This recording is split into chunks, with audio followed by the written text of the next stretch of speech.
I think whenever we get the... Should we do it? Oh, sorry. Are you going to start, or is it okay if I start? You are Katrin, yes? Yes, Yeah, I of start. course you can. Okay. Okay. Great.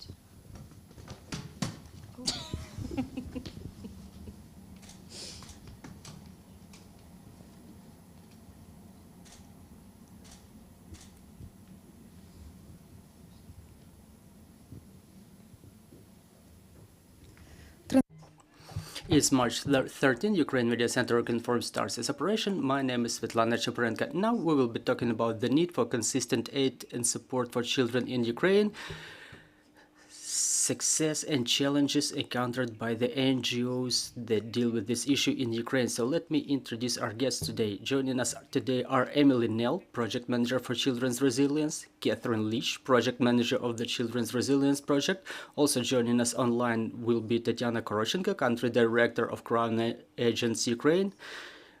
Just about to join us is Anastasiia, Project Manager of charitable foundation Save Ukraine. Also joining us in our studio are Vladislava Punik, Head of the Communication Department of the NGO Stop Sexting, and Olha Glyuza, Head of the Humanitarian Department of the charity foundation Future for Ukraine. To you, so tell us please how the Children's Resilience Project has helped NGOs in Ukraine and particularly Ukrainian children. What do you do? Great. Thank you for joining us today. I'm thrilled to welcome you to this event focused on the crucial need for sustainable assistance and support for children in Ukraine. For those who may not be familiar with me, I'm Catherine Leach, the project manager of the Children's Resilience Fund, a project initiated to address the evolving needs of children in Ukraine by providing support and funding to civil society organizations in the country. I'm joined here today, as already mentioned, by my colleagues Vanda, the project coordinator from Crown Agents Ukraine, and Emily Nell, the director of the Children's Resilience Fund. February 24th marked 2 years since the Russian invasion into Ukraine, and children have been confronted with unimaginable challenges amidst the turmoil of war. They've not only faced physical dangers from ongoing attacks across the country, but they've also endured significant mental strain due to the loss of homes, parents, loved ones, and friends. The Children's Resilience Fund has been dedicated to enhancing their resilience through various initiatives such as child protection, education, and activities that improve their quality of life. Our commitment to this project and to the children of Ukraine remains unwavering, and we are continuously seeking new opportunities to amplify the impact of our efforts. To delve deeper into these achievements of the fund, I'll now pass the floor to Emily Nell, our fund's director. Thank you, Catherine. When Crown Agents International Development, supported by Crown Agents Ukraine, introduced the Children's Resilience Fund back in 2023, our aim was to establish a specialised grants facility that collaborates with and benefits civil society organisations. Our objective went beyond merely just providing grants. We also aim to offer a flexible and adaptable capacity-building advisory service that small to medium-sized organisations could utilise to empower their staff and strengthen their impactful work. The journey has been truly remarkable, as Vanda and the entire project team can attest, witnessing the growth and expertise development of frontline, impactful civil society organisations has been truly remarkable. Some of our partners operate within 1 kilometre of the militarised zone and encounter numerous challenges on a daily basis.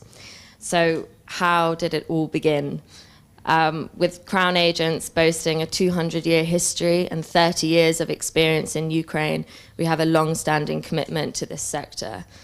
From launching emergency fundraising appeals in the early stages of the invasion to implementing the flagship UK government Civil Society Support Fund, our goal was to identify the most efficient and effective ways to channel resources to benefit the children of Ukraine through organisations working the closest with them.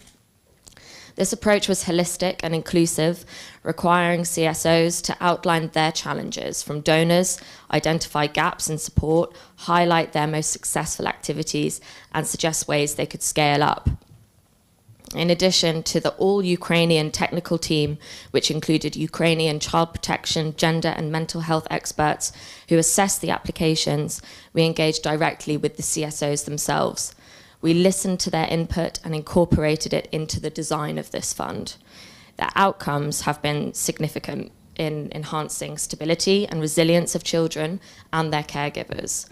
The CSOs have implemented projects that enhance the online inclusion and protection of children, provide psychosocial support to Roma children and children with disabilities, and foster social cohesion between internally displaced children and host communities, among other achievements.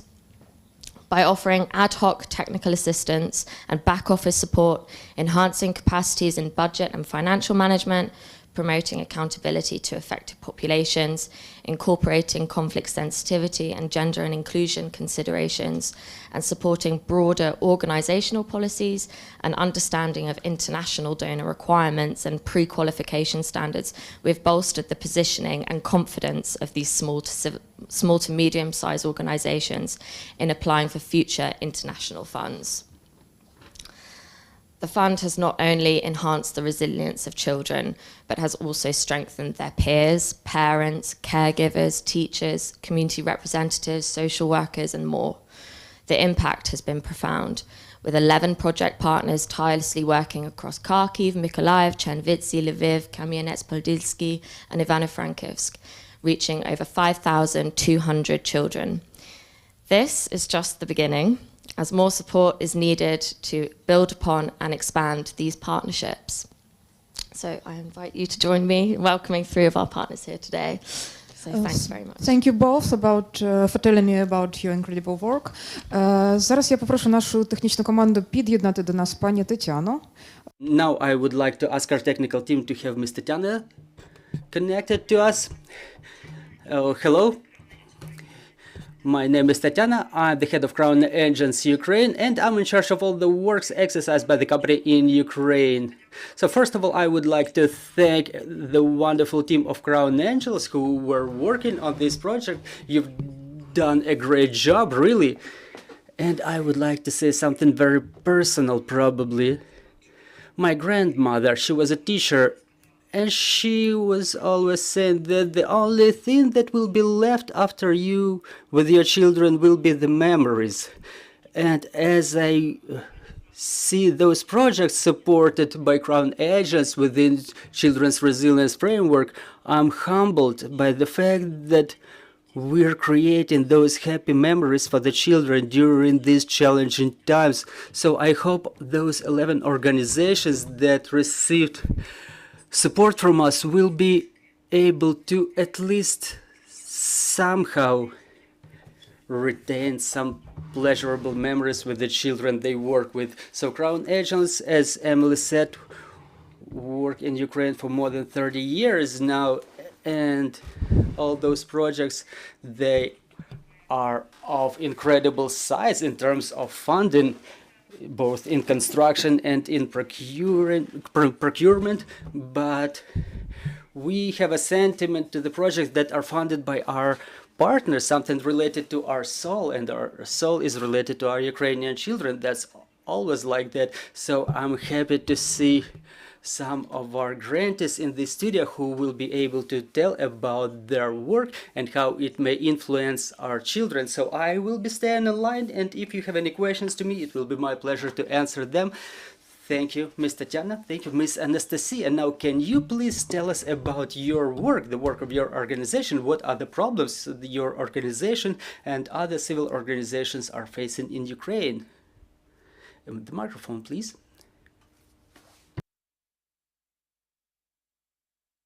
Good afternoon. My name is Anastasiia. I'm the project manager for Save Ukraine Charitable Foundation, and the global goal of our work is the sustainable childhood, and it is to provide children who ended up in crisis situations with those tools, with those services that are supposed to build that resilience in them, resilience against those challenges, so they can keep growing normally. So talking about the challenges we're facing now is the scale of the problem itself. First of all, our foundation works with the children who were deported to Russian Federation, who were illegally abducted, whose documents were changed, whose traces the Russians tried to delete, and the search and return of all those kids is an incredible challenge itself. So return and evacuation from temporarily occupied territories with their families is the first phase of our work. So talking about this rescue phase, and the following phase is restore. So after we bring the kids back, we realize that it's too little. It's too little to just save them, to provide them with physical safety and security. We have to rehabilitate them. So talking about this project that we implement successfully, the project that we finalized, Residence Crown Agents, it's directly related to restore, because we were organizing our therapy center for the children and their parents, those who were affected by the war, those whom we brought back, those who undergo rehabilitation in our Hope and Restorations or Recovery Center. Our therapy is a vital tool currently of the psycho-emotional support of stabilization of a child. It's vital because it's best understood for the children, because through their expression of themselves, through the art, through drawing, through watching movies, and properly facilitated discussion of those movies, children open up.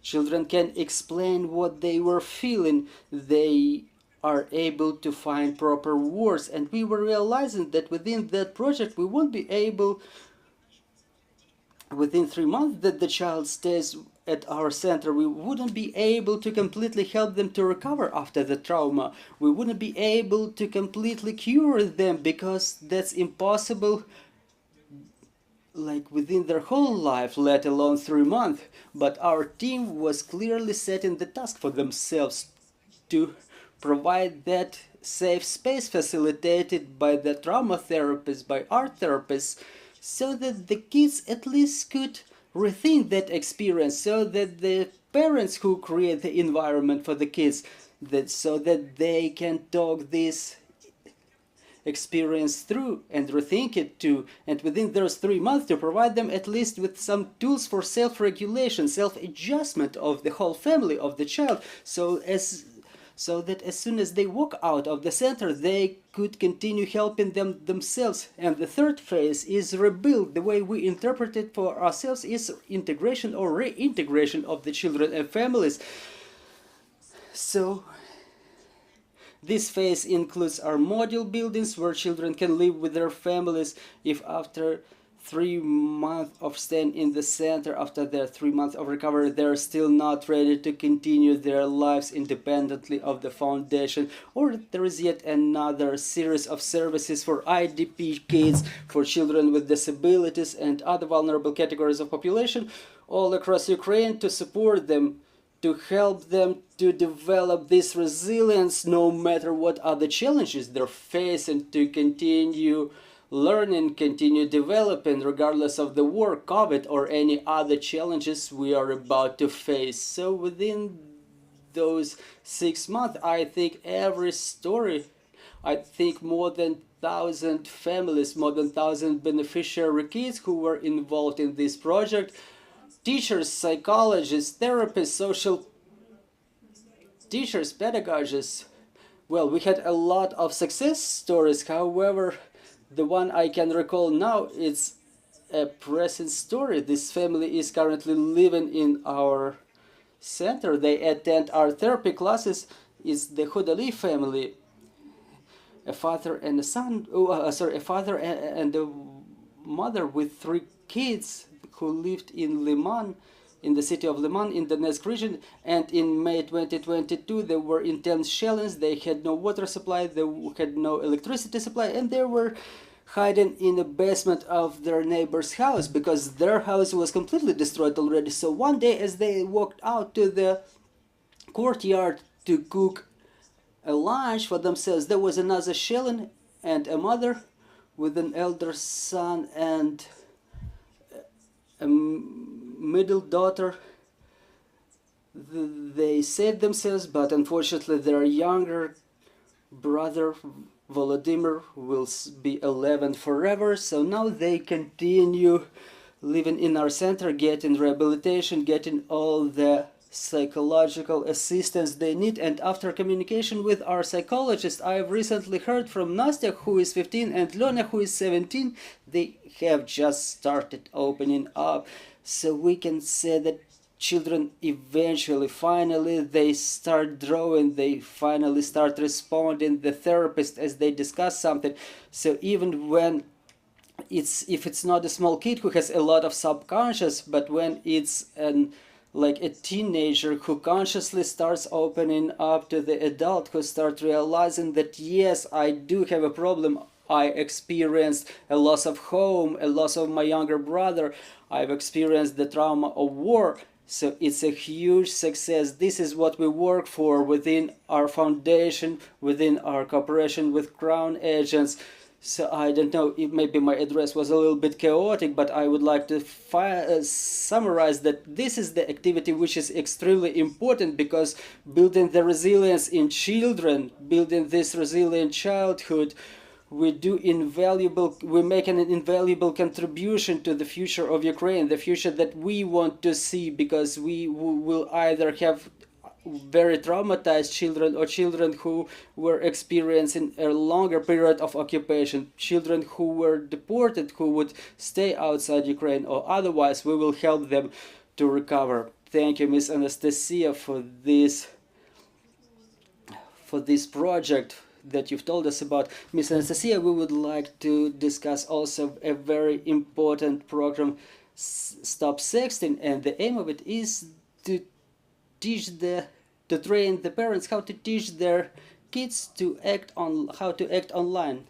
Good afternoon. Our organization exists since 2018, and our focus is the sexual threats for the children online. But with the beginning of the full-scale invasion, we understand that the scale of this threat only multiplied and increased, and during the war, new threats have added, like involvement of children in misinformation, the conveying of some unfaithful information or something like that. So it can be not so obvious that security online is so important during the full-scale war, but it is so, and our latest research tells us that more than 90% of the children are the permanent users of internet, including 36% of those who try to escape from their problems, looking for new friends online when situation gets jeopardized, like during the shellings or events like that. And obviously, in online, they can not only find some good people, but also some criminals who pretend to be children,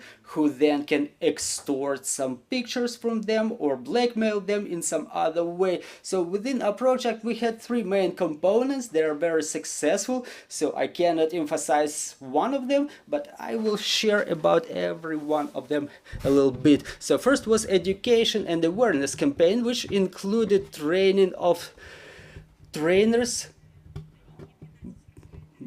by the state consultation line 1553 that exists since 2018. Within that period, we've consulted more than 900 families on the topic of safety and security online. So any parent, any teacher, 24/7 can anonymously call 1545 and get their advice.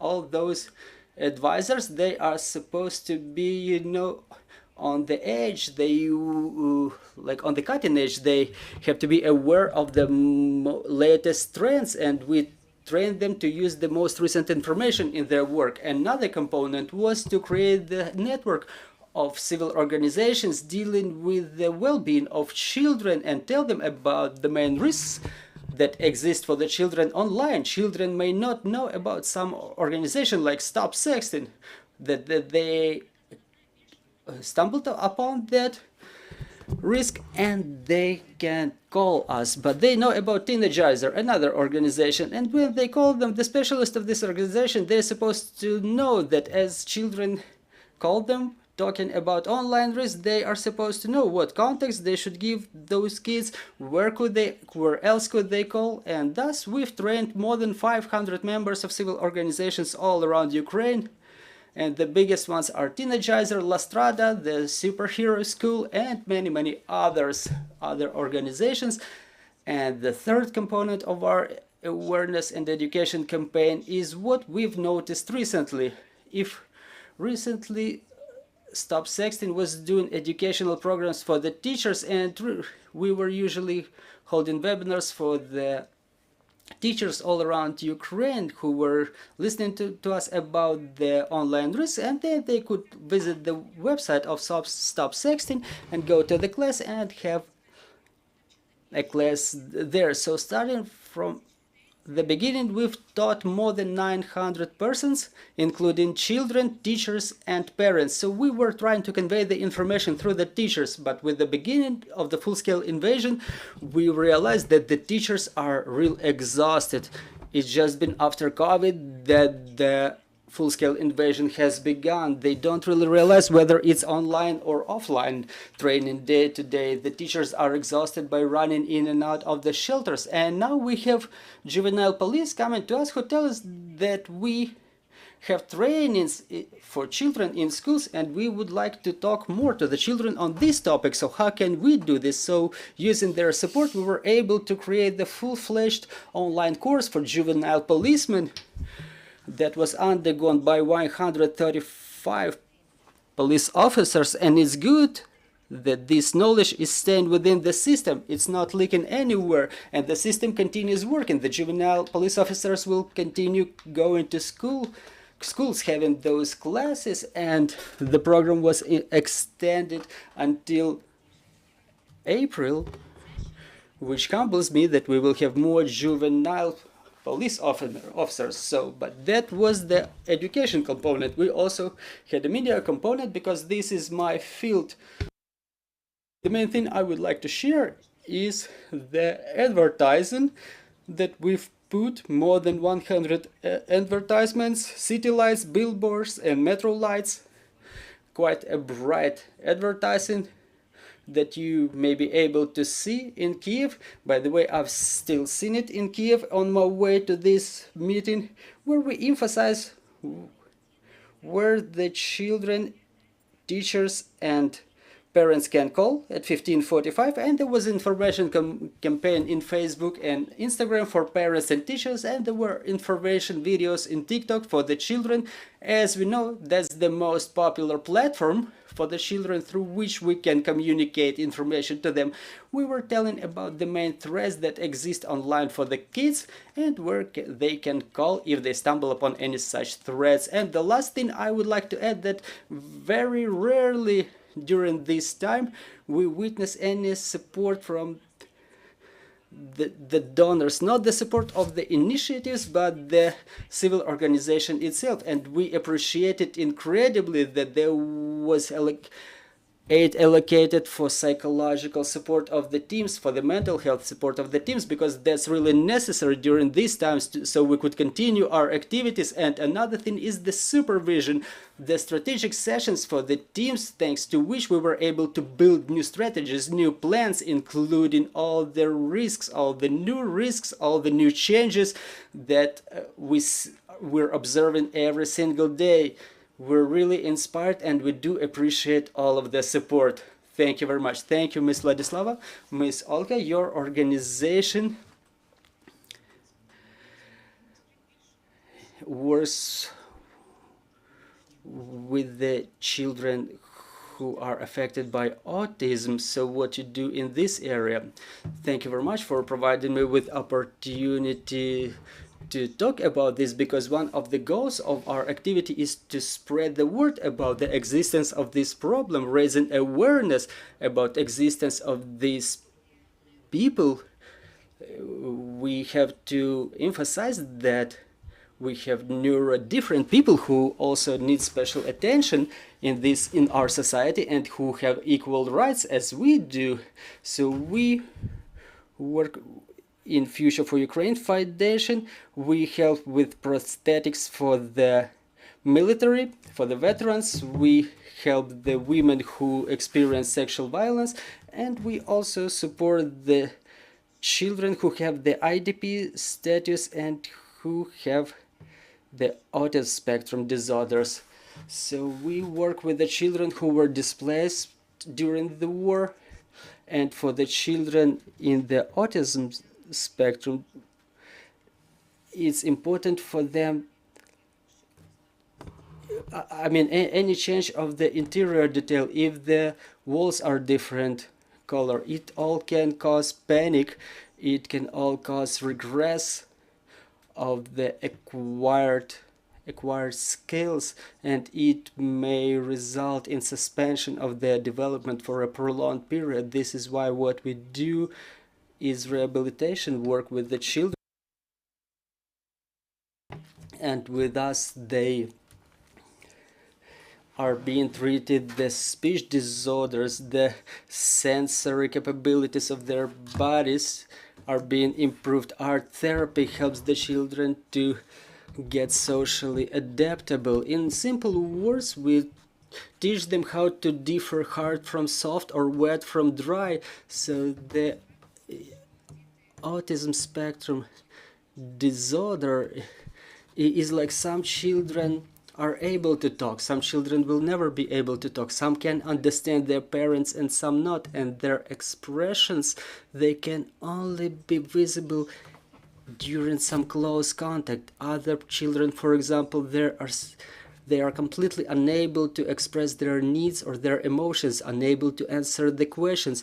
And what we do in our hub is we help children on early phases to get adapted to the society, so that in future they can obtain education, they can get a job, they can be to the maximum extent included in terms of their potential. Obviously, we cannot guarantee that every child will be socialized, but we take our best efforts to give them the chance to be as close as possible to the social benefits that all other people are entitled to. So we were applying to this grant to develop our project. As we've received this aid, we were existing for more than 1 year. By then, we've acquired certain status. We had a number of kids, a number of children whom we trust, who are wonderful specialists, but we wanted to give them more. We wanted to make things better for the larger number of beneficiaries. So using this grant, we were able to get to better premises, to a bigger value that fits more children, more teachers. And in that venue, we open new rooms equipped, for example, we have a dark sensory room. We were able to procure the inventory for that, the equipment to equip that room, to outfit it, and children get skills there that they were unable to get elsewhere. We've increased the number of teachers that enabled us to increase the number of children whom we help, and it's important for us not to stop, but to see that our project does not only help, but we enter into contracts, like we have contracts, we have agreements with the parents that children are being trained with us for 1 year. It's a stable period within which you can observe certain dynamics, because it's a complicated disorder, and within a month you cannot even see any breakthrough. But within 1 year we know for sure that this dynamic exists. We know it based on the feedback of the children, and working there directly with the kids, I see, for example, that one child was not able to look directly in the eye. They were avoiding eye contact or reacting hysterically, but in a couple of months I can see the child perceiving everything going on in the hub positively. They react, they look you directly in the eye. The teachers tell me how wonderful are the trainings, the classes, and the mom says They started calling her mom, but before that they were communicating only with the sound. Now she says like, I can get an answer from my child because they understand what the question is and what answer is, that they realize that now I want some feedback from them. So we set up some social connections within these year, so we just cannot afford stop, and we can only move forward, and we want to see more and more positive changes. We want to help the biggest number of children possible, the biggest number of people possible. Why are we stationed in Lviv? Because, you know, Lviv used to be a safer territory during the first part, during the beginning of the full-scale invasion, and many families have moved to Lviv. The western part, they can obtain the IDP status there, even if they cannot get the support from the government. But even if they can, it may be like one training per month. So only one lesson for such a long period. In our hub, children get 6 lessons per week and more than 26 lessons per month. So if parents do observe this schedule, they can observe some progress. And it humbles me that during the full-scale invasion, these children have progress rather than regress. And that we really see that using the support of our British colleagues, using our joint effort, we managed to do something real good. And we do appreciate it. Thank you, Ms. Olga, for your incredible work. Leach, what's your opinion about these projects we presented today, and what do you think they mean for Ukraine's future, for future of our children? Thank you, and thanks so much to all of you for the comprehensive overview of your projects. It's a big question. I think promoting children in general and children's future is the most important aspect for the future of Ukrainian stability coming out of this war. After the victory and the memories that are made and how they move on from what they have experienced. It's so important to tackle that now in these stages and to assess the damage coherently and to start working on measuring that and fixing it. I think the emphasizing children's health and also the health of the parents and how to tackle the awful things that their children have experienced and working with teachers, caregivers, parents who also have their own traumas to deal with. And it's very easy to sometimes inflict that on their children and vice versa, and working together and just building the strengths of those relationships and moving forward is something that's crucial for securing a better and more healthy society coming out of this war. Yeah, thanks. Do you have something to add? Yeah, I think I would just add quickly, when we thought about the fund and what we wanted to accomplish with it, we've kind of already said this, but it's really important to highlight that part of the reason that we wanted a really localized Ukrainian-led team was because we really wanted to find children most impacted, the most vulnerable children of the war. And I think that the representatives of the organizations we have here show children that have been marginalized in a number of ways. And those number of ways have made them truly a bit like, they've made them especially vulnerable. And we would not be able to reach like these different types of children had we not worked with an incredible locally led team, because they had more understanding of the the context than we might have had. And so we're just incredibly proud of the work that these organizations have done. And yeah, I think that would, yeah. Thank you. Чи є у журналістів запитання? Thank you very much. Do we have any questions on the floor to our guest, Anastasiia Rakuta, Ukrinform?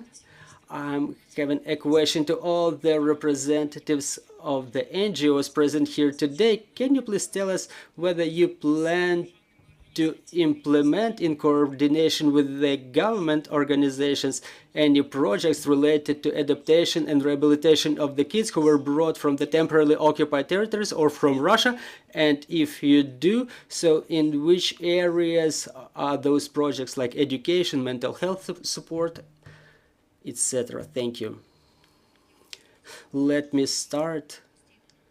We, since the very beginning, since our establishment, we try to cooperate with the authorities, but we have different pace, so to say. We want to help right here, right now, but when you work with the government through bureaucracy, through a lot of applications or any other probable reasons, the work is very slow, and waiting for half a year to make a first step is not something we're ready to. So we're looking for other ways. We have a lot of plans, a lot of ambitions in terms of what we want to implement in what we do. And if we cannot count on the support of the state somewhere, support of the government, we try to count on our own forces, on our partners, on the organizations with whom we can jointly work. So we always favor any direct cooperation with the authorities, but if it doesn't come very quick, like, we find other alternatives. We don't exclude this opportunity, but that's not our priority. What I can say, our target audience is all of the children of Ukraine and all of the Ukrainian kids. We actively work with the state agencies, the Ministry of Education, the National Service, Juvenile Police, local municipal administrations. So within our education and awareness campaigns, all those government authorities, they are actively involved in this type of work. So we cannot say that we don't achieve something in cooperation with them, but I cannot say so. But talking about something we would like to do in future, after training of the juvenile police officers, we would like to train the investigation officers and prosecutors, because all those online crimes, they are investigated by them, and it's necessary to train them to properly investigate those crimes, to bring to hold perpetrators accountable. So talking about Safe Ukraine, as a previous speaker said, we work with different state agencies, local governments. We develop the most of our services in our pilot communities or in Kiev, in the communities of Irpin and Khatne.